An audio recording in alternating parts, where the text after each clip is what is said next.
Hello friends, welcome to Kaushal classes. मैं हूं आपका दोस्त, आपका भाई कौशल नरवाल। आज हम शुरू करने वाले हैं अपना एग्ज़ाम ओरिएंटेड जो ग्रामर की वीडियोस हैं उसकी पहली क्लास। एग्ज़ाम ओरिएंटेड क्यों बोला मैंने? देखो, एग्ज़ाम ओरिएंटेड एग्ज़ाम में क्या आते हैं, क्वेश्चंस आते हैं। तो आज हम सीखने वाले हैं कि क्वेश्चंस को कैसे हम एग्ज़ाम में टैकल करते हैं। भाई, क्वेश्चन को कोई भी सेंटेंस दे रखा है, उसको देखने का हमारा एग्ज़ाम के दौरान क्या नज़रिया होना चाहिए, कैसे हम उसको टैकल करेंगे, कैसे हम उसको ऑब्जर्व करेंगे, उसका एनालिसिस करेंगे और कैसे उसमें हम फिलअप्स या उसमें गलती छांटने की कोशिश करेंगे, कैसे हम ऑप्शंस को अवॉइड करेंगे कि ये आंसर हो सकता है और ये आंसर नहीं हो सकता है ना। सिर्फ एग्जाम ओरिएंटेड बातें करेंगे, बिल्कुल भी बकवास वीडियो के अंदर नहीं होगी। आपको देख के मजा आ जाएगा। आपने टेंस बहुत बार पढ़ा होगा। प्रेजेंट इंडेफिनिट पहला ही टेंस होता है, तो शुरुआत करते हैं ना बच्चे, सबसे पहले यही पढ़ते हैं, बहुत बार पढ़ा होगा। लेकिन आज फिर भी आप बहुत कुछ नया सीख के जाएंगे, एक नई अप्रोच सीख के जाएंगे कि एग्जाम में क्वेश्चन को कैसे देखें और कैसे टैकल करें और कैसे उसका आंसर ठीक लगाने की कोशिश करें। ठीक है। बहुत सारे बच्चे हैं ना, कहीं कहीं से नंबर ढूंढ के ला रहे हैं, तो मैं वैसे ही दे देता हूँ अपना नंबर 9466540644। जो भी सीरियस कैंडिडेट्स हैं, सीरियस कैंडिडेट्स का मतलब मेरा क्या है, जो अच्छे से तैयारी करना चाहते हैं, सिर्फ वो स्टूडेंट्स इस नंबर पे अपना नाम, अपना प्लेस और किस एग्जाम की तैयारी कर रहे हैं वो मुझे मैसेज करें। अंत तक वीडियो देखें, स्किप करके ना देखें। स्पीड बढ़ा के देख सकते हो, स्किप करके वीडियो बिल्कुल भी नहीं देखनी है। अगर आपने 10 सेकंड भी स्किप कर देना तो उसमें भी आपका एक क्वेश्चन मिस हो सकता है। ठीक है। सिर्फ वीडियो के अंदर एग्जाम रिलेटेड बातें होंगी, बकवास बीच में कोई भी नहीं होती। चलिए शुरुआत करते हैं। देखो, सिंपल प्रेजेंट टेंस सबसे पहले ना तो ऑब्जर्व करना चाहिए कि सेंटेंस में जो वर्ब लगी है ना वो कैसे लगी है। मैंने इतने सारे सेंटेंस दे रखे हैं, बच्चों वाली बातें बिल्कुल भी नहीं करेंगे। सिर्फ इतने सारे सेंटेंस आपको ये दिखाने के लिए दे रखे हैं कि कैसे हमें चीजों को ऑब्जर्व करना है। अब सिंपल प्रेजेंट टेंस है ना, देखो जीरो से, स्क्रैच से शुरू करते हैं, तो जो बच्चों को नहीं आता है उनके बारे में भी सोच के बना रहा हूं ये स्लाइड में। सिंपल प्रेजेंट टेंस की पहचान क्या होती है? जब सेंटेंस में वी1 लगा हो, बेस फॉर्म लगी हो, या वी1 वर्ब की फिफ्थ फॉर्म यानी कि वी1 के साथ एस या ई एस लगा हो विदाउट एनी हेल्पिंग वर्ब, तो उस वो जो वर्ब लगी है सेंटेंस में वो क्या बताएगी हमें, कौन सा टेंस है, सिंपल प्रेजेंट या प्रेजेंट इंडेफिनिट। ठीक है, इंडेफिनिट। अब क्या है, टेंस को पहचानना है। मैं बार बार बोलता हूँ इस वीडियो के दौरान, ये मैं बहुत बार बात बोलूंगा। टेंस को पहचानना है तो फॉर्म ऑफ वर्ब पहचानिए कि उसकी कौन सी फॉर्म लगी है, कौन सी हेल्पिंग वर्ब लगी है। फॉर्म से आपको पता चलेगा टेंस कौन सा है, हेल्पिंग वर्ब से आपको पता चलेगा कि प्रेजेंट है, पास्ट है या फ्यूचर है। ठीक है। अब सेंटेंस को ध्यान से देखिए। यहाँ पे दो वर्ब लगी हैं, फर्स्ट फॉर्म है, फर्स्ट फॉर्म के साथ एस ई आई एस। अब फर्स्ट फॉर्म कब लगती है भाई? जब सब्जेक्ट, मैंने पहले भी बताया था, इससे पहले इंट्रोडक्टरी जो टेंस की वीडियो थी मैंने उसमें बताया था भाई, सब्जेक्ट वर्ब एग्रीमेंट नाम की एक चीज होती है, एक टॉपिक होता है, एक रूल होता है। ये आपका सेंटेंस का स्ट्रक्चर डिफाइन करता है और पहले दो वर्ड्स के बीच में रिलेशन बताता है। पहले दो वर्ड्स कौन से होते हैं सेंटेंस में? सब्जेक्ट होता है, सब्जेक्ट यानी कि डूअर, जो काम करता है, जो एक्शन परफॉर्म करता है सेंटेंस में। और उसके बाद क्या होती है? वर्ब। वर्ब यानी कि जो एक्शन, जो कार्य किया जाता है उसको हम क्या बोलते हैं? वर्ब बोलते हैं। तो ये जो वर्ब है ना, ये अकॉर्डिंग टू सब्जेक्ट आती है। अकॉर्डिंग टू सब्जेक्ट कैसे आएगी? सब्जेक्ट का ये, सब्जेक्ट की दो क्वालिटीज हो सकती हैं, या तो सब्जेक्ट का नंबर होगा, नंबर का यानी कि या तो वो सिंगुलर होगा या प्लूरल होगा। ठीक है। या उसका क्या होगा? पर्सन होगा। पर्सन की बात करूं तो जैसे प्रोनाउन में हम पढ़ते हैं, फर्स्ट पर्सन होगा, सेकंड पर्सन होगा और थर्ड पर्सन होगा। तो अगर सेंटेंस में कोई प्लूरल नाउन लगा है तो हमेशा सेंटेंस के अंदर वर्ब की फर्स्ट फॉर्म लगेगी। बच्चों वाली बातें हैं लेकिन रिमाइंड करवा रहा हूं, करते जाइए, साथ साथ बोलते रहिए। हमेशा मैं ऑफलाइन क्लास में जब भी पढ़ाता हूँ ना, तो हमेशा अपने बच्चों को साथ साथ बुलवाता हूँ, जो मैं बोल रहा हूँ ना मेरे साथ रिपीट करना है। तो ऐसा ही आप वीडियो देखते टाइम करें, आपको आधे से ज्यादा चीजें यही लर्न हो जाएंगी। आई है, वी है, यू है, दे है, ये प्रोनाउन लगे हैं तो वी1 लगेगा। अगर सिंगुलर नाउन लगा है और ही है, शी है, इट है लगा है तो वी1 प्लस एस और E S present form of verb होती हैं दोनों। कोई भी हेल्पिंग वर्ब का यूज नहीं होता, या तो बेस फॉर्म का यूज होता है या वी5 यानी कि फर्स्ट फॉर्म के साथ एस या ई एस का। ठीक है। लेकिन जब हम इसका नेगेटिव बनाते हैं तो नेगेटिव बनाते समय देखो डू या डज लग जाता है, इसमें तो हेल्पिंग वर्ब तो कोई थी ही नहीं, लेकिन फिर हमने नेगेटिव सेंटेंस और इंटेरोगेटिव सेंटेंस में डू या डज लगा दिया, क्योंकि ये जो नोट एडवर्ब है, सबसे पहले इंपॉर्टेंट बात क्या है, नोट हमारा क्या है, एडवर्ब ऑफ नेगेशन। ये एक एडवर्ब है, पूछ लिया जाता है, और बड़े से बड़े है ना, जो अच्छे पढ़े लिखे लोग होते हैं ना, जो अच्छे से अच्छे जो स्टूडेंट्स होते हैं, कई बार इस क्वेश्चन में टक जाते हैं कि नॉट क्या है। मैंने ऑफलाइन क्लास में बहुत बार देखा है ये। तो नॉट एक एडवर्ब है, एडवर्ब ऑफ नेगेशन है। ये सेंटेंस में अफर्मेटिव वर्ब को नेगेटिव वर्ब बनाती है, यानी कि काम का ना होना दिखाती है। और नोट से पहले जब भी ये सेंटेंस में यूज होगी, इससे पहले हेल्पिंग वर्ब का यूज करना जरूरी है। तो प्रेजेंट इंडेफिनिट में हेल्पिंग वर्ब तो थी नहीं, तो हमने क्या लगाया, डू या डज। डू या डज लगाया तो सीधी सी बात है, जिसके साथ फर्स्ट फॉर्म लगती थी उसके साथ डू लग गया, और वर्ब की फर्स्ट फॉर्म के साथ लगा एस या एस हटा के हमने डू के साथ लगा दिया, तो एक हेल्पिंग वर्ब लगा दी डज। ठीक है। क्यों बता रहा हूं, इसका रीजन है, जब डज लगेगा ना तो उसके साथ बेस फॉर्म का यूज होता है, फर्स्ट फॉर्म का यूज होता है। पेपर में कई बार कैसे कैसे दे दिया जाता है, पेपर में दे दिया जाता है एरर के रूप में। जब आपका एरर फाइंडिंग आता है, हम ढूंढते रहते हैं कि क्या एरर है, लेकिन है ना हमारी नाक के तले वो क्या कर देता है, एक छोटा सा एस लगा देता है सेंटेंस में। इस बात का ध्यान रखें, खासकर जो टीचिंग एग्जाम होते हैं ना, उसके अंदर ये क्वेश्चन पूछा जाता है। डज नॉट स्पीक्स कुछ नहीं होता, डज लगा दिया तो आप इस बात का ध्यान रखें, उसके साथ वर्ब की फर्स्ट फॉर्म लगेगी। और पॉजिटिव सेंटेंस में, अफर्मेटिव सेंटेंस में, सिंपल सेंटेंस में वर्ब की फर्स्ट फॉर्म के साथ एस या ईएस। छोटी छोटी गलतियां हम करते हैं, आगे जाके आप ये गलतियां ना करें। ऑप्शन में स्पीक भी आ सकता है और स्पीक्स भी आ सकता है, तो डज के साथ क्या भरना है, स्पीक भरना है या स्पीक्स। कई बार क्या करते हैं बच्चे, रूल रट लेते हैं, लेकिन ये भूल जाते हैं कि बेसिक चीज भूल जाते हैं कि फर्स्ट फॉर्म आएगी या वर्ब की फर्स्ट फॉर्म के साथ एस या ईएस आएगा। प्रेजेंट इंडेफिनिट में ये कहता हूं, तीन अगर है ना आपको टेंस पढ़ने हैं तो तीन टेंस पढ़ लो आप, 3 से 4 टेंस पढ़ लो आप, मोस्टली क्वेश्चन उससे कवर हो जाते हैं। Present indefinite, past indefinite, present perfect और पास्ट परफेक्ट, ये 4 टेंस आपने पढ़ लिए ना, ये मान लो आपने सेंटेंस का स्ट्रक्चर को अच्छे से समझ लिया। चलिए, जो क्वेश्चन होता है, जो इंटेरोगेटिव सेंटेंस होते हैं, देखो इंटेरोगेटिव जब क्वेश्चन पूछा जाता है तो इन्वर्जन का यूज होता है। अब सर ये इन्वर्जन क्या होता है, इन्वर्जन होता है जब हम हेल्पिंग वर्ब का यूज करते हैं सब्जेक्ट से पहले। यही बेसिक स्ट्रक्चर होता है, लोग याद करते हैं क्वेश्चन मार्क लगा हुआ है तो ही हमारा वो क्वेश्चन है। मेरे भाई क्वेश्चन मार्क लगने से क्वेश्चन नहीं बनता कोई भी। क्वेश्चन मार्क एक पंचुएशन है, जो हमारा है ना सेंटेंस का स्ट्रक्चर बनता है, वो बनता है आपके वर्ड्स से। और वर्ड्स में क्या बोलता है कि हमारी एक हेल्पिंग वर्ब होती है, अगर वो सेंटेंस से पहले यूज होगी तो ही हम उसको क्वेश्चन मानेंगे, नहीं तो नहीं मानेंगे। ठीक है। अच्छा, इस इन्वर्जन का यूज और बहुत जगह हो सकता है। फॉर एग्जांपल, अगर सेंटेंस की शुरुआत एडवर्ब से हो तो भी इन्वर्जन का यूज होता है। ठीक है, लेकिन वो एडवर्ब से शुरुआत हो रही है तो वो क्वेश्चन नहीं है, वो एक सेंटेंस का स्ट्रक्चर है, जो एडवर्ब पढ़ते टाइम मैं आपको बताऊंगा। ठीक है, यस नो क्वेश्चन होता है, यस नो क्वेश्चन में सिर्फ आंसर आपको यस और नो का मिलता है, और रीजन क्वेश्चन में WH वर्ड से हम पूछते हैं। ठीक है, किसी भी क्वेश्चन को उठा के लीजिए, इस क्वेश्चन को उठा लीजिए, डू वी नीड हिम, क्या हमें उसकी जरूरत है, तो अगर जरूरत है तो यस, जरूरत नहीं है तो नो, दो ही आंसर हो सकते हैं।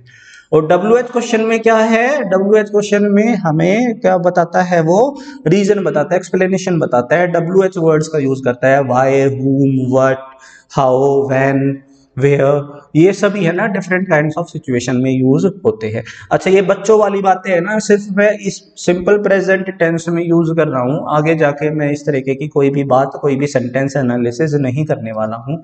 ये उन बच्चों के लिए हैं जो पहली बार टेंस पढ़ रहे हैं या बिल्कुल भी उन्हें नहीं आता है, बाकी बच्चों का रिवाइज हो गया होगा।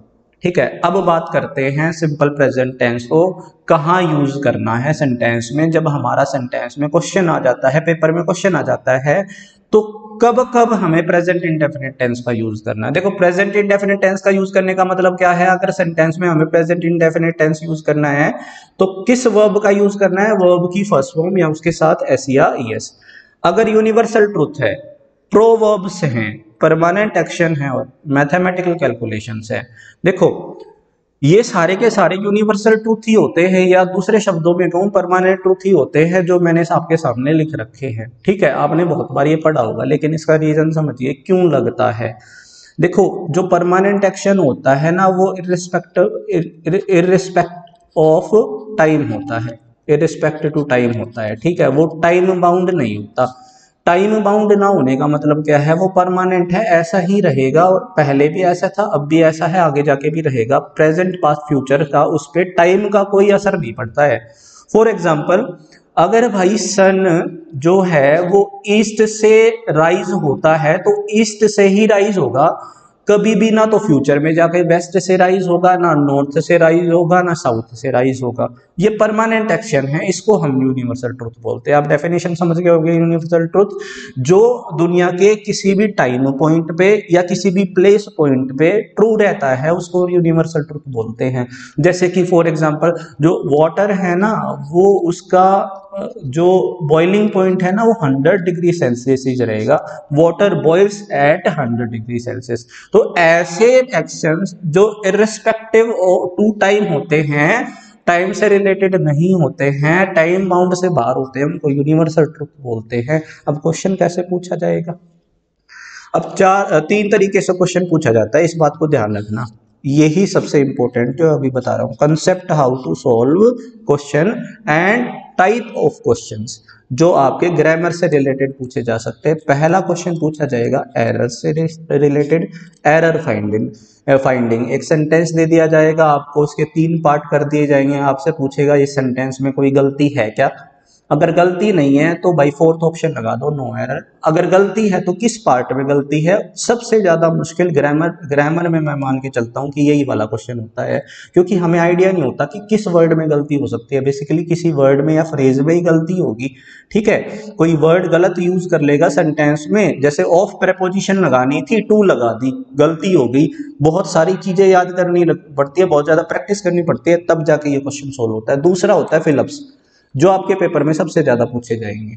फिलअप्स यानी कि directly fill in the blank दे दिया जाता है, और ये पूछ लिया जाता है इस वर्ड की कौन सी फॉर्म इस सेंटेंस में हमें भरनी है, यानी कि इस फिल इन द ब्लैंक में, इस फिलअप में हमें कौन सी फॉर्म भरनी है, चाहे वो नाउन से रिलेटेड है, वर्ब से रिलेटेड है, किसी भी चीज के ग्रामर या वोकैब के किसी भी पोर्शन से रिलेटेड है। बेसिकली एक सेंटेंस के हिसाब से कौन सा ऑप्शन करेक्ट होगा, ये फिलअप्स होते हैं आपके।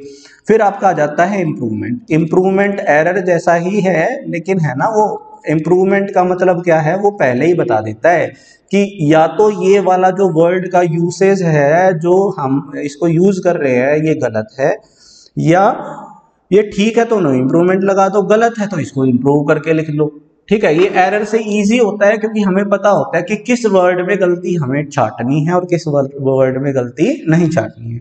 तो पहला क्वेश्चन देखते हैं, the sun is rising in the east but sets in the west. सबसे पहली बात, कभी भी एरर फाइंडिंग हो या फिल इन द ब्लैंक्स हो, हिंदी ट्रांसलेशन मेथड यूज ना करें। ट्रांसलेशन करके कभी भी सेंटेंस को ठीक करने की कोशिश ना करें। कभी भी आपका भाई तुक्का लग सकता है, लेकिन कभी भी आपका ठीक वो नहीं होगा, ज्यादातर गलत होगा जब तक आप लॉजिक नहीं समझेंगे। देखो, the sun is rising in the east but sets in the west. यहाँ पे हमें एरर छाटना है। देखो, जब सेंटेंस पढ़ना शुरू करते हैं ना, आगे जाके मैं बताऊंगा। सबसे पहले सब्जेक्ट देखो, सब्जेक्ट में क्या लगा है, नाउन या प्रोनाउन लगा है। नाउन या प्रोनाउन के लिए कोई एडजेक्टिव लगा है या नहीं लगा है, उस एडजेक्टिव का या उस नाउन प्रोनाउन का जो यूज है वो ठीक किया गया है। कहीं ऐसा तो नहीं है कि वोटर के साथ ऐसे लगा दिया, अनकाउंटेबल नाउन होता है, ये सारी चीजें होती हैं। उसके बाद देखो, सब्जेक्ट के अनुसार वर्ब लगी है या नहीं लगी है। उसके बाद जो वर्ब की फॉर्म लगी है वो उस टेंस के हिसाब से ठीक लगी है या नहीं लगी है। इस तरीके से एंड सो ऑन हम चीजें देखते चले जाते हैं। पहले वर्ड से शुरू करते हैं और सभी वर्ड के फंक्शंस को देखते चले जाते हैं कि इस तरीके से इस सेंटेंस में इस वर्ड का यूज होता है। देखो, the sun is rising in the east, अब सीधी सी बात है, ये तो परमानेंट एक्शन है, और परमानेंट एक्शन तो सीधी सी बात है कॉन्टिन्यूअस टेंस का यूज नहीं होगा। यहाँ पे किसका यूज होना चाहिए, राइजेस का यूज होना चाहिए। तो एरर ए में है, तो आंसर हो जाएगा ए। दूसरा आपका फिलिप्स आ गया, the Ganges dash from the Himalayans. अब जो है ना, गंगेज तो एंडीज से तो निकलेगा नहीं, एंडीज पर्वत से तो निकलेगा नहीं, वो कहाँ से निकलती है, हिमालय से ही निकलती है। तो यहाँ पे किसका यूज हो जाएगा, स्प्रिंग्स का यूज हो जाएगा। तो परमानेंट एक्शन है, यूनिवर्सल ट्रूथ है, तो हम किसका यूज करते हैं, हमारा प्रेजेंट इंडेफिनेट का वर्ब की फर्स्ट फॉर्म या उसके साथ एस या ईएस। अब she dash with left hand, अब हम है ना जिस हाथ से लिखते हैं तो ये भाई उसके ब्राउन कलर के हेयर हैं या ब्लू कलर की आईज हैं, ये इस तरीके की जो है ना परमानेंट जो हमारा एक तरीके से क्वालिटीज होती हैं उसमें भी प्रेजेंट इंडेफिनिट का यूज होता है। तो यहाँ पे she dash with her left hand, वो हमेशा लेफ्ट हैंड से ये लिखती है, वो हिंदी बोलता है, वो इंग्लिश नहीं बोलता है। ये सारे परमानेंट एक्शन होते हैं किसी भी एक पर्सन या प्लेस से रिलेटेड। तो यहाँ पे देखो रोट तो पास्ट हो गया, राइट क्या हो गया, प्रेजेंट हो गया, इज राइटिंग क्या हो गया, कंटिन्यूस हो गया, हैज बीन राइटिंग क्या हो गया आपका, परफेक्ट कंटिन्यूस हो गया। यहाँ पे देखो ये ऑप्शन में एस टाइप नहीं हो रखा है, तो यहाँ पे आंसर क्या हो जाएगा, बी राइट्स। तीसरा प्रोवर्ब, कहावतें, जो कहावतें या मुहावरे जो इडियम्स होते हैं, जो कहावतें होती हैं, प्रोवर्ब्स होती हैं, उनके अंदर भी हमेशा आपका प्रेजेंट इंडेफिनिट का यूज होता है। और प्रेजेंट इंडेफिनिट की पहचान क्या है, वर्ब की फर्स्ट फॉर्म या उसके साथ एस या ईएस।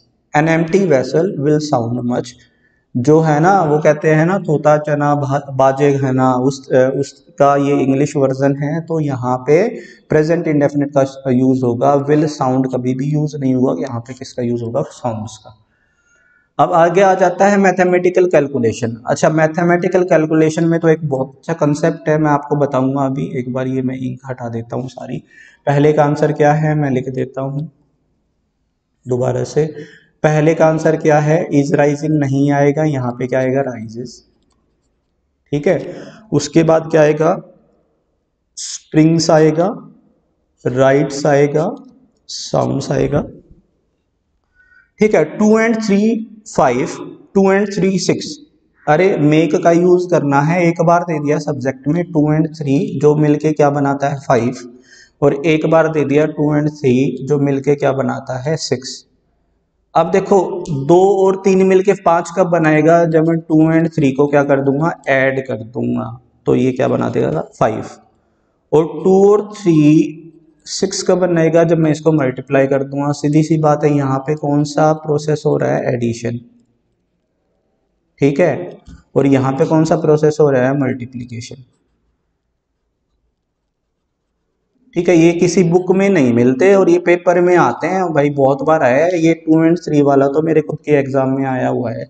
ठीक है, तो यहाँ पे पहला जो ऑप्शन है ना उसमें देखते हैं जब एडिशन हम करते हैं। अब एडिशन को दिखाने के लिए कौन यूज कर रहा है, किसका यूज कर रहे हैं, कंजंक्शन एंड का। अगर एंड का मतलब एडिशन है और एंड का मतलब क्या है, मल्टीप्लिकेशन है। जब एंड का मतलब एडिशन होता है तो हम जो सब्जेक्ट होता है उसको हमेशा क्या मानते हैं, प्लूरल मानते हैं।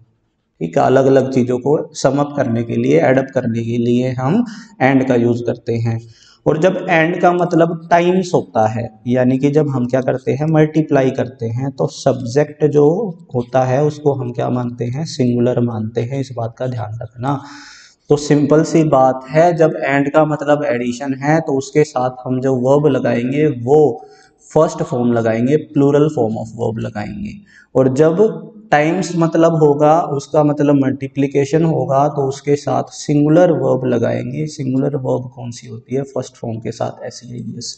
तो कभी भी गलत मत करना मेरे भाई। 2 and 3 मेक 5 होगा एंड 2 and 3 मेक 6 होगा। बहुत इंपॉर्टेंट क्वेश्चन है। अच्छा, एक क्वेश्चन इससे रिलेटेड और लिख देता हूँ, 2 and 2 डैश 4।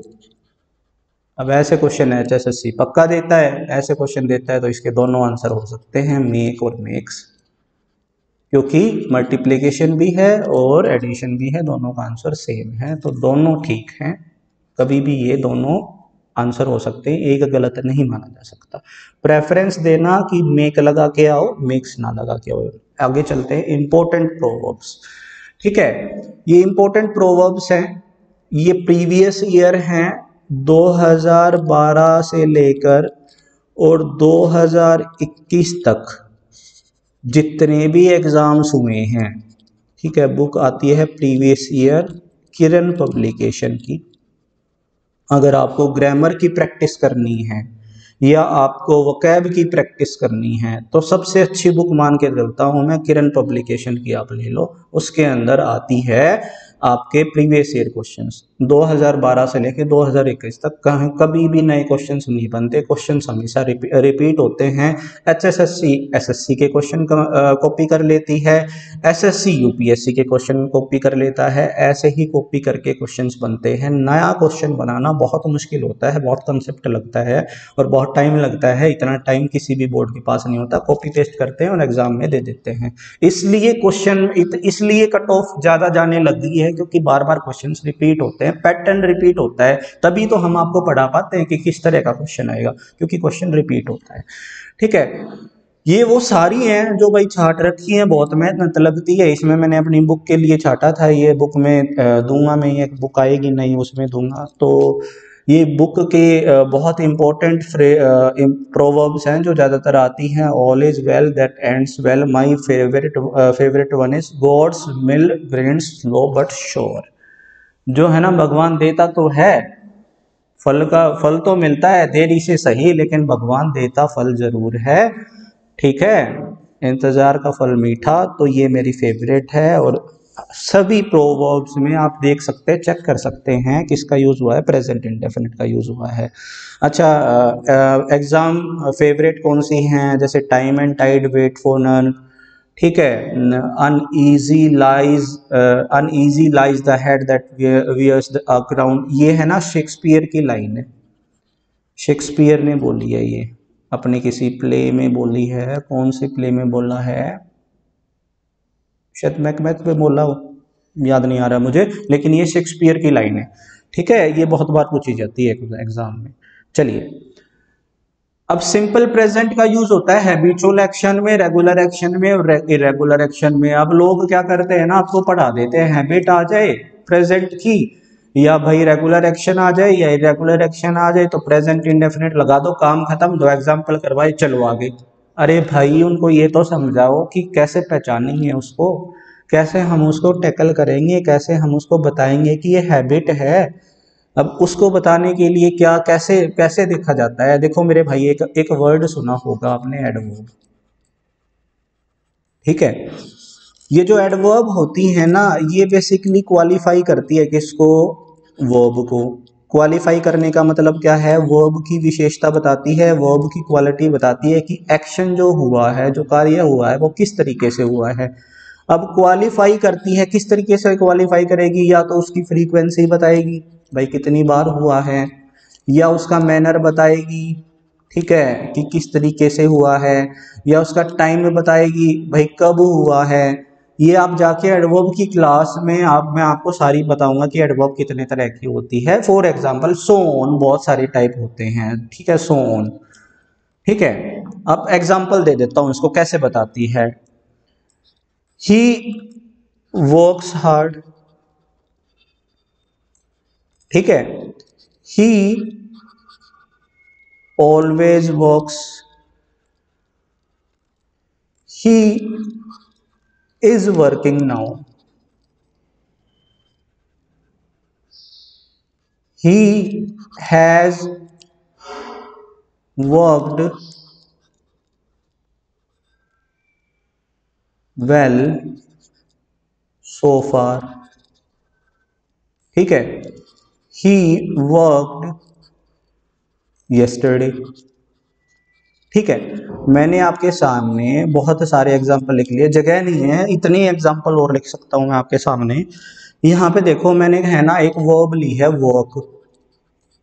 अब वर्क को डिफरेंट टाइप से लिख दिया, बहुत अलग अलग तरह से लिख दिया है, लेकिन अलग अलग तरह से कब लिखा है, उस अलग अलग तरह से लिखने का कारण क्या है, जो एक्शन होता है ना, वो किसी पॉइंट ऑफ टाइम में या ड्यूरेशन ऑफ टाइम में उसकी सिचुएशन क्या होती है, उसका काम करने का तरीका क्या होता है, ये कौन डिसाइड करता है, ये करता है adverbial expressions.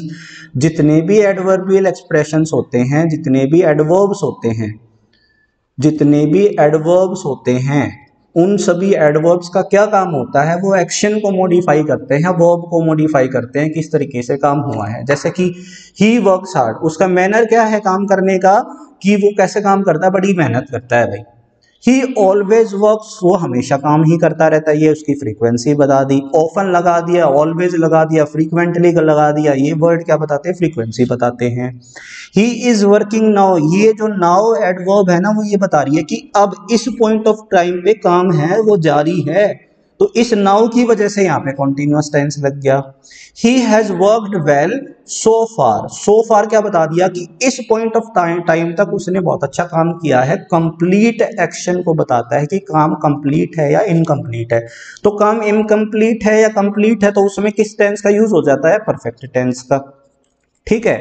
He worked yesterday, yesterday को क्या बताता है, एक पॉइंट ऑफ टाइम है जो पास्ट को डिनोट कर रहा है। ठीक है, अब काम किस कब किया था, उसने पास्ट में किया था, तो यहाँ पे ऑलवेज की वजह से वर्क्स लगा, नाउ की वजह से इज वर्किंग लगा, सो फार की वजह से परफेक्ट टेंस लगा, और येस्टरडे की वजह से आपका पास्ट इंडेफिनिट या सिंपल पास्ट टेंस लगा, वर्कड। तो आपके एडवर्ब ही होते हैं जो आपको बताते हैं सेंटेंस में कौन सा टेंस लगेगा। Very very very very very important, आपको रूल्स रटवा दिए जाते हैं लेकिन आपको उसके पीछे का लॉजिक नहीं बताया जाता।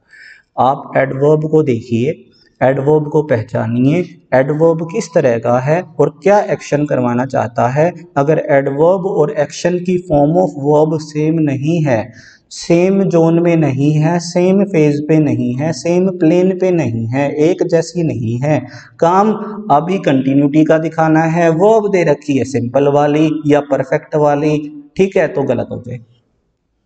कौन कौन सी एडवर्ब होती हैं जो आपको बताती हैं कि आपका सिंपल प्रेजेंट का यूज होना चाहिए। देखो ये सारी की सारी जो वर्ब्स होती हैं ना, ये बताती है फ्रीक्वेंसी को।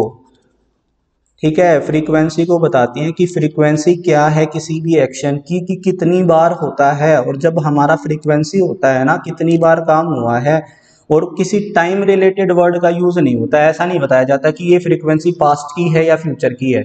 तो हमेशा जब भी फ्रीक्वेंसी पूछी जाती है ना, तो प्रेजेंट इंडेफिनिट का यूज होता है, यानी कि वर्ब की फर्स्ट फॉर्म या वर्ब की फर्स्ट फॉर्म के साथ एस या एस का यूज होता है। अब जब फ्रीक्वेंसी से हम काम करते हैं ना, तो वो हमारी हैबिट बन जाती है। जैसे डेली मैं सुबह उठ के है ना, डेली सुबह उठ के ब्रश करता हूँ, मेरी फ्रीक्वेंसी क्या है काम करने की, सुबह उठ के ब्रश करने की, डेली करता हूँ, फ्रीक्वेंसी क्या है, डेली करता हूँ। रेगुलर एक्शन क्या है, मैं डेली स्कूल आता हूँ, बच्चों को पढ़ाता हूँ, मेरा रेगुलर एक्शन क्या है, स्कूल आना और बच्चों को पढ़ाना। इरेगुलर एक्शन क्या है, मैं महीने में एक बार या कभी कभी मंदिर जाता हूँ, ये मेरा इरेगुलर एक्शन है। इसकी फ्रीक्वेंसी क्या है, कभी कभी जाता हूँ। तो ये सारे वर्ड्स है ना, ये सारे वर्ड्स एडवर्ब्स हैं, और ये एडवर्ब्स क्या करते हैं, फ्रीक्वेंसी को बताते हैं और टाइम बाउंड नहीं होते, इसलिए प्रेजेंट इंडेफिनिट का यूज किया जाता है अगर कोई भी ऐसा वर्ड नहीं है जो पास्ट को डिनोट कर रहा है। ठीक है। Always, often, usually, occasionally, generally, frequently, habitually, continually, sometimes, seldom. Seldom बहुत इंपॉर्टेंट है। ठीक है, ये मैं थोड़ा सा रब करके लिख देता हूं उसको, ताकि आपको समझ में आ जाए। ठीक है, सेल्डम। ठीक है, सेल्डम।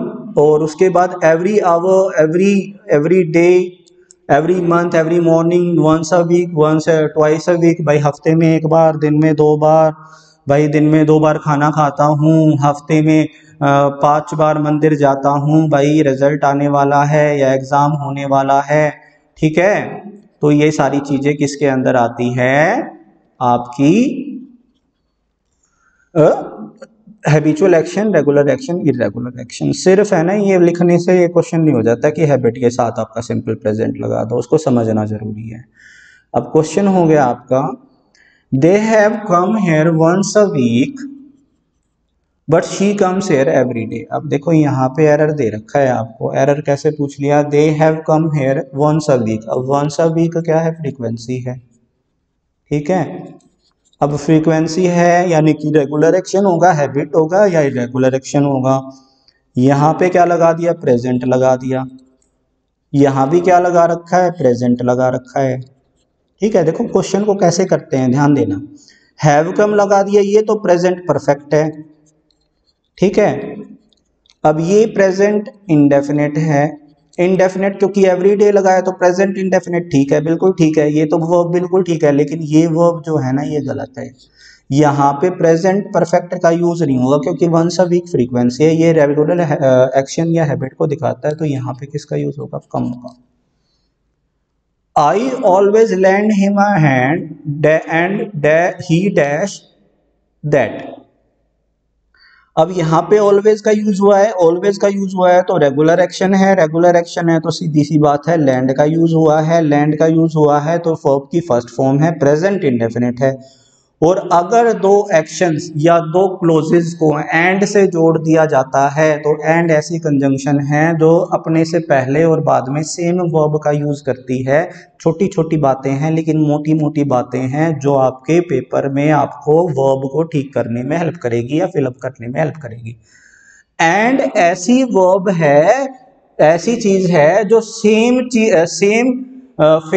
सेम चीजों को जोड़ती है। टेंस हो गया दोनों तरफ सेम होना चाहिए, कोई पार्ट्स ऑफ स्पीच हो गया दोनों तरफ सेम होना चाहिए, नाउन नाउन को जोड़ेगी, वर्ब वर्ब को जोड़ेगी, एडजेक्टिव एडजेक्टिव को जोड़ेगी। ऐसा बिल्कुल नहीं करेगी कि ये एडजेक्टिव को एडवर्ब के साथ जोड़ दिया एंड लगा करके, ऐसा हो ही नहीं सकता क्योंकि एंड लिंक करने का काम करती है सेम थिंग्स को। तो सेम थिंग्स को ये एंड करने का काम करती है, तो सीधी सी बात है यहाँ पे अगर दूसरे टेंस में कोई कुछ मेंशन नहीं कर सकता है तो प्रेजेंट इंडेफिनिट का यूज होगा क्योंकि एंड से पहले प्रेजेंट इंडेफिनिट लगा रखा है। अगर एंड के बाद देखो ऐसा भी हो सकता है कि एंड के बाद उसने ऐसी कोई एडवर्ब लगा दी, एंड के बाद अलग एडवर्ब लगा दिया, एंड से पहले अलग अलग एडवर्ब लगा दी, तो अलग अलग टेंस का यूज हो जाएगा। ठीक है, एग्जांपल करेंगे ये अलग अलग एडवर्ब का एग्जांपल करेंगे प्रेजेंट परफेक्ट टेंस में। एक बड़ा अच्छा एग्जांपल आता है बार बार पेपर में, उस कॉन्सेप्ट को अच्छे से पढ़ेंगे। ठीक है, थ्राइस अ वीक आ गया, फ्रीक्वेंसी बता दी, रेगुलर एक्शन है, रेगुलर एक्शन है तो स्टार्ट्स फॉर बहुत इंपॉर्टेंट है, अच्छे से पढ़ लेना। आपको पीडीएफ मिल जाएगी टेलीग्राम चैनल में, नोट्स बना लेना मेरे भाई, बहुत इंपॉर्टेंट है। कोटेशंस, कोटेशन क्या है, किसी फेमस कोई राइटर है, पोइट है, कोई भी बड़ा लीडर है, जैसे महात्मा गांधी जी ने कुछ कह दिया, आपका सुभाष चंद्र बोस जी ने कुछ कह दिया, आपका जो कोटेशन दे दिया, जैसे कोई राइटर शेक्सपियर ने कोई कोट दे दिया, कीट्स ने कोई कोट दे दिया, कोई भाई ड्राइडन ने कोई कोट दे दिया, इसके अलावा भाई नेल्सन मंडेला ने कोई कोट दे दिया। अगर उनका नाम लेकर उस कोट को डिफाइन किया जाता है, उनका नाम लिया जाता है और ये बताया जाता है कि उन्होंने ये बोला था, तो उसमें है ना पास्ट का ज़्यादातर लोग सोच लेते हैं कि इसके अंदर पास्ट का यूज़ होता है, वो तो है नहीं इस दुनिया में, तो पास्ट हो गए तो अब प्रेजेंट में कैसे यूज़ करें उनको। नहीं, ऐसा नहीं होना चाहिए। जब भी किसी फेमस पर्सनैलिटी के कोट का यूज़ किया जाता है और वो उसी से रिलेटेड है तो हमेशा उसको डिनोट करते टाइम प्रेजेंट इंडेफिनिट का यूज़ करो। अगर यहाँ पे सैड यूज़ कर लिया ना तो गलत हो जाएगा, वेरी इंपॉर्टेंट। अच्छा, यही 3 क्वेश्चन क्यों डाले हैं, देखो ये जो 3 ही इसके अंदर के जो क्योट है ना वो भी पेपर में आ जाते हैं, जैसे ये वाला फेवरेट एग्जामिनर का, none but the brave deserves the fair. किस्मत भी बहादुरों का साथ देती है, या किस्मत ही भाई जो फेट है, जो फेट है वो उसका ब्रेव का ही साथ देती है। ठीक है, Milton says they also serve who only stand and wait. ठीक है, ये बहुत ही इंपॉर्टेंट, ये बहुत ही फेमस कोट है, इनको लर्न कर लेना भाई और लिख लेना, बहुत इंपॉर्टेंट है। अब एक्सक्लेमेटरी सेंटेंस की बात करते हैं। अब एक्सक्लेमेटरी सेंटेंस क्या होता है, सबसे पहले ये समझिए। टेंस खत्म होने के बाद मैं बताऊंगा टाइप्स ऑफ सेंटेंस। सबसे पहले पार्ट्स ऑफ स्पीच करेंगे, पार्ट्स ऑफ स्पीच खत्म होने के बाद करेंगे टाइप्स ऑफ सेंटेंस, उसके बाद करेंगे पार्ट्स ऑफ स्पीच खत्म होने के बाद करेंगे सिंथेसिस ऑफ सेंटेंस। सेंटेंस में जो वर्ड्स को कैसे जोड़ते हैं, आगे पीछे कैसे करते हैं, कैसे उनका स्ट्रक्चर का होता है। उसके बाद टाइप्स ऑफ सेंटेंस पढ़ेंगे। सेंटेंस के टाइप्स पढ़ने के बाद उसके क्लोजेज पढ़ेंगे। सिंपल क्लोज है, सिंपल क्लोज में सिंपल सेंटेंस है। टाइप्स ऑफ सेंटेंस में 2 तरीके के होते हैं, उसके पैटर्न के ऊपर और उसको कंपाउंड करने के ऊपर। सिंपल है, कॉम्प्लेक्स सेंटेंस है, कंपाउंड सेंटेंस है। पेपर में पक्का 1 या 2 क्वेश्चन उनका आएगा। तो उसमें से एक क्वेश्चन है, एक सेंटेंस है एक्सक्लेमेटरी सेंटेंस। ऐसे सेंटेंस होते हैं जो क्या करते हैं, शो फीलिंग्स, जो फीलिंग्स को शो करते हैं या एक्सप्रेस करते हैं, एक्सप्रेशन वाले जो होते हैं, एक्सप्रेशन, जो एक्सप्रेशन लेके आते हैं, ठीक है। तो एक्सक्लेमेटरी सेंटेंस की एक टाइप होती है हेयर और देयर से शुरू होने वाले सेंटेंस। एग्जाम्पल बताता हूं मैं आपको। ये हमें एक्सप्रेस करती है, here comes the train, there goes my sister, here it comes, there she comes. इन सभी सेंटेंसेस को अच्छे से एनालाइज करो। यहाँ पे देखो, यहाँ पे हेयर दे दिया, उसके बाद कम्स दे दिया, ये V1 प्लस SEIES आ गई, और उसके बाद दे दिया आपका सब्जेक्ट। अच्छा, ये सब्जेक्ट होता है, ये एडवर्ब होती है, तो एडवर्ब से शुरुआत होती है इसकी, ठीक है। तो यहाँ पे द ट्रेन जो है आपका एक नाउन है, और नाउन है तो ये आपका क्या कहलाएगा, आपका सब्जेक्ट कहलाएगा। तो दो क्वेश्चन बनते हैं, कैसे बनते हैं। दूसरा क्वेश्चन आ गया, ये आपका सब्जेक्ट हो गया, इस सब्जेक्ट के अंदर क्या लगा है, प्रोनाउन लगा है, ठीक है, ठीक है। ये प्रोनाउन लगा है, ये हमेशा सब्जेक्टिव केस में आता है। यहाँ पे शी की जगह हर का यूज नहीं होगा। पहला क्वेश्चन हो गया, आपको बता दिया है। आगे प्रोनाउन में जाके बात करेंगे, ठीक है, इसके बारे में। देखो पैटर्न को समझो, इसका पैटर्न ही सबसे इम्पोर्टेंट है। आपका ऑप्शन दे दिया जाता है कि बताइए इनमें से कौन सा सेंटेंस ठीक है, कौन सा सेंटेंस गलत है, और उस तरह के क्वेश्चन में सबसे ज़्यादा पूछा जाता है। जैसे कि यहाँ पे मैंने दे दिया, अगर मैं हेयर या देयर का यूज़ करता हूँ, हेयर का यूज़ करता हूँ या देयर का यूज़ करता हूँ, तो हेयर देयर के बाद तुरंत बाद मैं V1 लगाता हूँ या V1 के साथ S या ES लगाता हूँ। सबसे पहली बात तो इसके अलावा कोई टेंस यूज़ नहीं होगा हेयर या देयर से शुरू होने वाले सेंटेंसेस में। दूसरी बात, इसका स्ट्रक्चर बहुत इंपॉर्टेंट है।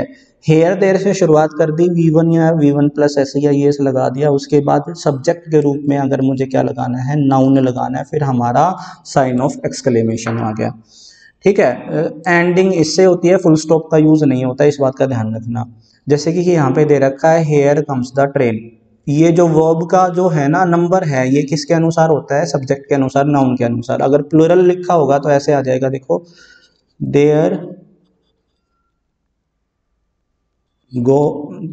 गो माय पेरेंट्स, ठीक है। तो यहाँ पे जो पेरेंट्स है ये प्लूरल है, तो प्लूरल है तो यहाँ पे V1 लगा है, और ये सिंगुलर था, देखो सिस्टर और ट्रेन सिंगुलर है तो V1 प्लस SEIS लगा है। पहली बात हो गई।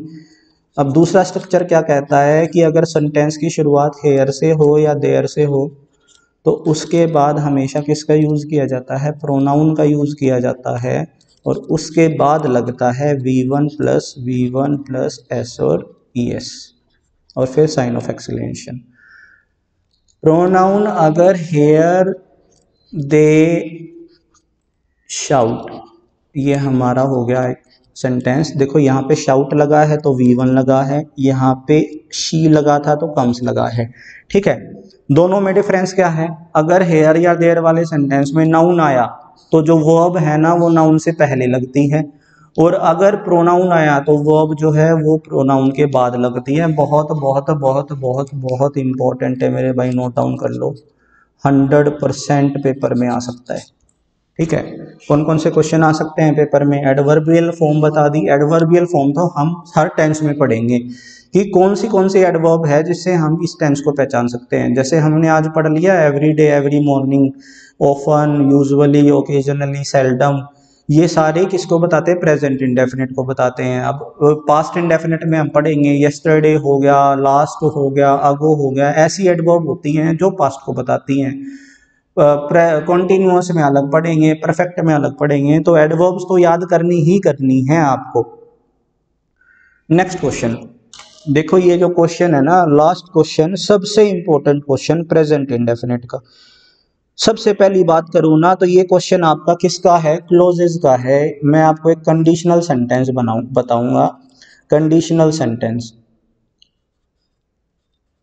कंडीशनल सेंटेंस पढ़ाऊंगा मैं आपको। कंडीशनल सेंटेंस क्या होते हैं ये पढ़ाऊंगा मैं आपको जब मैं आपको कॉम्प्लेक्स सेंटेंस पूरा पढ़ा चुका हूँ।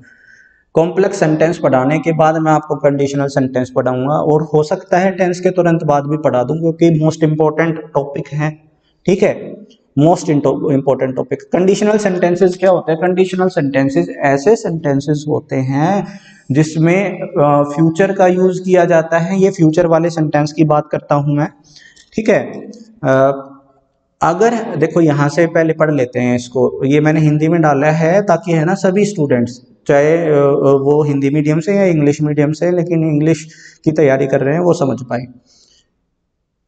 भविष्य में यानी कि फ्यूचर में अगर दो कंडीशन, दो एक्शन दे रखे हैं, फ्यूचर में अगर दो एक्शन दे रखे हैं और दो एक्शन में से एक कंडीशन है और दूसरा इसका उसका रिजल्ट है।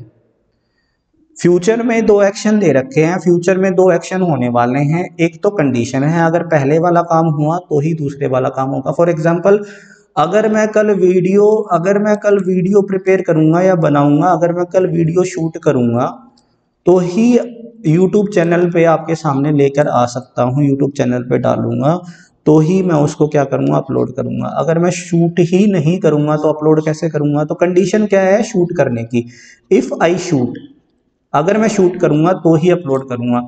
जैसे अगर माँ अगर खाना बनाएगी तो ही मैं खाना खाऊंगा। अब जो मेरा खाना खाना है ना वो किस पे डिपेंड करता है? इफ मॉम कुक्स, अगर माँ खाना बनाती है तो ही मैं खाना खाऊंगा, यानी कि तो ही मैं आई विल हैव लंच, ठीक है, तो ही मैं लंच कर पाऊंगा। तो कंडीशन क्या है? शूट करना। एक्शन रिजल्ट क्या है? अपलोड करना। कंडीशन क्या है? खाना बनाना। और भाई रिएक्शन क्या है उसका? कंडीशन के ऊपर रिएक्शन क्या है? मैं खाना तभी खाऊंगा जब माँ खाना बनाएगी। यानी कि फ्यूचर के अंदर और दो सेंटेंस दे रखे हुए, एक सेंटेंस आपको क्या बताएगा? कंडीशन बताएगा, और दूसरा सेंटेंस आपको क्या बताएगा? उसका रिजल्ट बताएगा। तो अगर कंडीशन दे रखी होगी ना तो कंडीशनल क्लोज में कभी भी फ्यूचर का यूज नहीं होता है, हमेशा किसका यूज होता है? प्रेजेंट इंडेफिनिट का यूज होता है, सिंपल प्रेजेंट का यूज होता है। अब कंडीशनल क्लोज कैसे पहचानेंगे? कंडीशनल क्लोज को सबऑर्डिनेट क्लोज भी कहते हैं। जब मैं कॉम्प्लेक्स सेंटेंस पढ़ाऊंगा तो उसमें दो क्लोजेस का यूज होता है, प्रिंसिपल क्लोज और सबऑर्डिनेट क्लोज। प्रिंसिपल क्लोज क्या होता है, सबऑर्डिनेट क्लोज क्या होता है, उस टाइम पे पढ़ेंगे। आज सिर्फ है ना इसकी ट्रिक याद कर लो। क्या कहता है? कंडीशन देने के लिए कोई ना कोई एक वर्ड का यूज होगा, जैसे इफ हो गया, व्हेन हो गया, बिफोर हो गया, आफ्टर हो गया, टिल हो गया, अनटिल हो गया, अनलेस हो गया, एज सून एज हो गया, एज लॉन्ग एज हो गया, इन केस हो गया। ये सारे वर्ड्स क्या करते हैं? आपके कंडीशन देते हैं। यानी कि जो कंडीशन होगी ना वो कभी भी फ्यूचर में नहीं हो सकती, कंडीशन हमेशा सिंपल प्रेजेंट टेंस में यूज होती है। देखो क्वेश्चन कैसे पूछे जाते हैं, क्वेश्चन पूछे जाते हैं डायरेक्टली। आपके क्वेश्चन कैसे पूछे जाते हैं? डायरेक्टली आपको दो क्लोजेज दे दिए जाते हैं। बच्चे क्या करते हैं? सेंटेंस की सबसे पहले पेपर में बैठते ही हिंदी बनाते हैं। हिंदी तो बनानी ही नहीं है, हिंदी बनानी है क्वेश्चन गलत, हिंदी बनाते ही क्वेश्चन गलत। तो यहाँ पे आपको कंडीशनल वर्ड का यूज करना है। देखो कंडीशनल वर्ड से पहचानना है। अगर कंडीशनल वर्ड आ गया ना, कंडीशनल वर्ड देखो जैसे इस सेंटेंस में इफ दे दिया, इस सेंटेंस में व्हेन दे दिया, इस सेंटेंस में अनलेस दे दिया, इस सेंटेंस में एज सून एज दे दिया। आपको देखना है कंडीशनल वर्ड। देखो दो सेंटेंस जोड़ रखे होंगे, एक कंडीशनल वर्ड से इन कंजंक्शन से जोड़ रखे होंगे दो सेंटेंस, आपको ये ढूंढना है, ठीक है। अब जो कंडीशनल वर्ड होगा ना, ध्यान देना, कंडीशनल वर्ड जो होगा, इस कंडीशनल वर्ड के बाद क्या लगा होगा? सब्जेक्ट लगा होगा, और इस सब्जेक्ट के बाद वर्ब लगी होगी। इस वर्ब के अंदर कभी भी शैल विल का यूज नहीं होगा, इतना याद करो, खुश रहो। शैल विल कंडीशनल वर्ड के बाद कभी भी शैल विल का यूज नहीं होगा, और ना ही यूज होगा मोडाल्स का। हाँ जी, मोडाल्स का भी यूज नहीं होगा। ना तो कैन का यूज होगा, ना मे का यूज होगा, ना वुड का यूज होगा, ठीक है, ना शुड का यूज होगा, ठीक है, और ना ही माइट का यूज होगा, ना ही मस्ट का यूज होगा। कंडीशनल वर्ड के बाद कोई भी कंडीशन आ जाए, किसी भी तरह की कंडीशन आ जाए, कभी भी शैल विल और मोडाल्स का यूज नहीं होता। डायरेक्ट ट्रिक है मेरे भाई, 2014 में एग्जाम देने शुरू किए थे 2023 आ चुका है, आज तक मेरा कोई भी कंडीशनल सेंटेंस अगर मेरे पेपर में आ गया ना, कोई क्वेश्चन गलत नहीं हुआ है। मैं आपको बिल्कुल भी टीचर की तरह नहीं पढ़ा रहा हूँ, मैं आपको पढ़ा रहा हूँ जैसे मैं स्टूडेंट हूँ, आप मेरे भाई और बहन हैं, और मैं आपको अपनी तरह सोचना सिखा रहा हूँ कि मैं कैसे सेंटेंस को सीखता हूँ। और जब भी कंडीशनल सेंटेंस आता है ना, तो मैं जैसे आपको बता रहा हूँ ना, मैं ऐसे ही सोचता हूँ। कंडीशनल वर्ड आ जाए ना, तो उसके बाद कभी भी फ्यूचर टेंस का यूज़ नहीं होगा, कभी भी मॉडल्स का यूज़ नहीं होगा, आपको सिर्फ ढूंढना है। और मेरे भाई 99.99% अगर इस तरह का क्वेश्चन आया ना, तो यही क्वेश्चन आएगा, दोनों क्लोजेज में क्या दे देगा, दोनों पार्ट्स में क्या दे देगा, फ्यूचर दे देगा। दो फ्यूचर एक साथ लग ही नहीं सकते एक सेंटेंस में, फ्यूचर एक ही लगेगा। तो सीधी सी बात है, यहाँ भी विल दे दिया और यहाँ भी विल दे दिया, या तो ये विल गलत है या ये विल गलत है। अब कौन सा बिल गलत है? कंडीशनल वर्ड के तुरंत बाद वाला बिल गलत है, यानी कि यहाँ पे क्या आना चाहिए, वर्ब की फर्स्ट फॉर्म आनी चाहिए, क्योंकि सब्जेक्ट क्या है, यू है। या तो ये बिल गलत है या ये कैन गलत है। देखो ये बिल भी मॉडल होता है, ये कैन भी मॉडल होता है, ठीक है।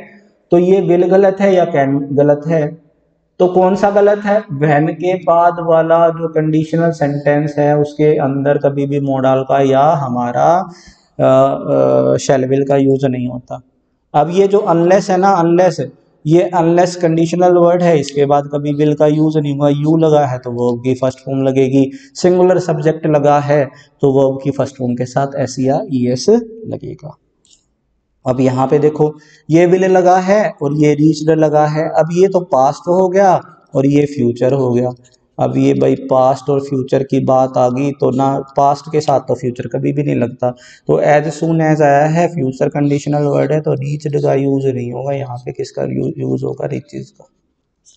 ठीक है, ये बहुत इंपॉर्टेंट है, बहुत बहुत बहुत इंपॉर्टेंट है और प्यारा सब्जेक्ट है, बहुत ही अच्छा क्वेश्चन है मेरे भाई, वेरी वेरी आज का सबसे इंपॉर्टेंट क्वेश्चन। ठीक है, माई फेवरेट, और जिस पे मैं माई फेवरेट ले लेता हूँ वो पेपर में आता है। नेक्स्ट क्लास में पढ़ेंगे सिंपल पास्ट टेंस। मैंने फिर से इस वीडियो की शुरुआत में भी बोला था, टेंस पढ़ने हैं तो थ्रोली पढ़ने हैं, 4 tense, simple present, simple past, present perfect, past perfect. ये 4 टेंस आपने अच्छे से थ्रोली पढ़ लिए, डीपली पढ़ लिए, तो आपके पेपर में क्वेश्चन गलत नहीं हुआ, क्योंकि पेपर में क्वेश्चन यहीं से आता है। और मेरे भाई आपने देखा होगा, आज आपने हर 1 मिनट में एक नई चीज़ सीखी है। 100% आप सेटिस्फाई होंगे जो मैंने आपको पढ़ाया। अगर आप भाई देखो, मोटिवेशन मिलता है, अच्छे अच्छे कमेंट किया करो। अगर किसी को थोड़ी सी भी वीडियो अच्छी लगती है ना, तो लिख दिया करो भाई आप क्या फील कर रहे हैं वीडियो को देख के। आज के लिए इतना ही। सब्सक्राइब करें, शेयर करें, शेयर पक्का करें, ज़्यादा से ज़्यादा लोगों तक पहुँचाएँ, क्योंकि मेरे लिए वही मोटिवेशन है। और आज के लिए इतना ही। Have a nice day. जय हिंद, जय भारत।